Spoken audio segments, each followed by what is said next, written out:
আসসালামু আলাইকুম। Genius computer training সেন্টারের পক্ষ থেকে আপনাদেরকে স্বাগতম। এক্সেলের একটি নতুন ক্লাস শুরু করতে যাচ্ছি। আজকের ক্লাসটি খুবই গুরুত্বপূর্ণ এবং আজকের ক্লাসে আমরা কয়েকটি নতুন বিষয় শিখব। আমার সামনে একটি শীট ওপেন করা আছে যেখানে কিছু স্টুডেন্টের নাম এবং বাবার নাম, মায়ের নাম এবং মোবাইল নাম্বার দেওয়া আছে। আপনারা লক্ষ্য করছেন যে এখানে মোবাইল নাম্বার পিছনে কিন্তু শূন্য নাই, দেখেন জিরো ছাড়া কিন্তু মোবাইল নাম্বার।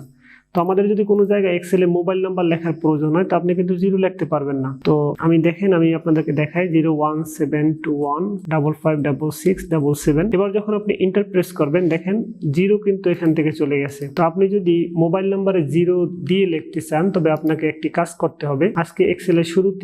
আজকের ক্লাসের শুরুতেই আপনাদেরকে এই বিষয়টা দেখাইতেছি যে কিভাবে আপনি পিছনে শূন্য রাখবেন। পিছনে শূন্যর কোনো দাম নাই দেখে, পিছনে শূন্য কোনো মূল্য নাই দেখে এক্সেল কিন্তু এটাকে অ্যাকসেপ্ট করে না।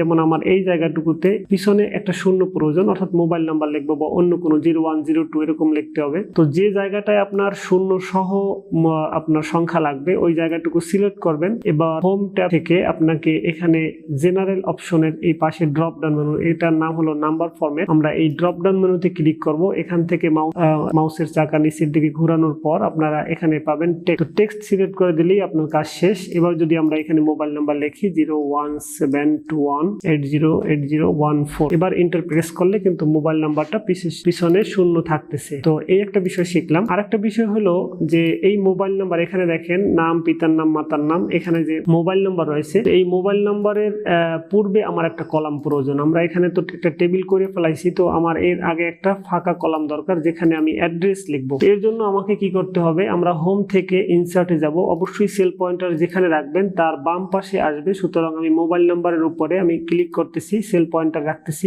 এবার হোম থেকে ইনসার্ট থেকে ইনসার্ট শীট কলামে ক্লিক করার সাথে সাথে দেখেন এখানে কিন্তু একটা কলাম আসলো। এবার আমি এখানে লিখতে পারি অ্যাড্রেস, ADDRESS। এবার যদি কোনো জায়গায় আমার একটা মনে করেন আবির, কারিম, রহিম, এই কারিম এবং রহিমের মাঝখানে আমার একটা রো দরকার। তো আমি রহিমের উপরে সেল পয়েন্টার রাখলাম, কারণ রো যদি আমি ইনসার্ট করি তাহলে যেখানে সেল পয়েন্টার থাকবে তার উপরে রো আসবে। এখানে সেল পয়েন্টার রাখার পর আমরা ইনসার্ট ট্যাবে ক্লিক করব। ক্লিক করার পর আমরা এখান থেকে ইনসার্ট শীট রোতে ক্লিক করলে দেখেন একটা ফাঁকা রো চলে আসছে। এবার আমি এখানে একটা নাম ইনপুট করতেছি, দেখলাম নাফিজ।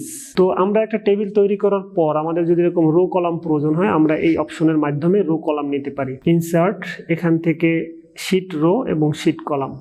এবং কোনো জায়গায় যদি আমাদের শূন্য প্রয়োজন হয়, যেমন পিছনে একটা জিরো প্রয়োজন, তো ওই জায়গাটাকে আমার সিলেক্ট করতে হবে। সিলেক্ট করার পর এখান থেকে নাম্বার ফরম্যাটে গিয়ে একদম নিচের দিকে টেক্সট সিলেক্ট করে দিলেই আমরা এখানে কিন্তু জিরো আমার অ্যাকসেপ্ট করবে।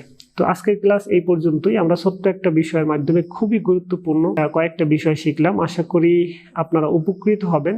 আর পূর্বের ক্লাসগুলি আমাদের দেখবেন, আমরা ধারাবাহিকভাবে এক্সেলের সম্পূর্ণ বিষয়গুলি শেষ করব। আমাদের কোর্সটি যদি আপনি কমপ্লিট করেন আশা করি অফলাইনে আপনি যতটা না উপকৃত হতেন তার থেকে বেশি উপকৃত হবেন আমাদের এই কোর্সটা সম্পূর্ণ যদি আপনি করেন। এবং এই সম্পূর্ণ কোর্স জুড়ে সাথে আছি আমি মারুফ বিল্লাহ, প্রশিক্ষক ও পরিচালক, জিনিয়াস কম্পিউটার ট্রেনিং সেন্টার।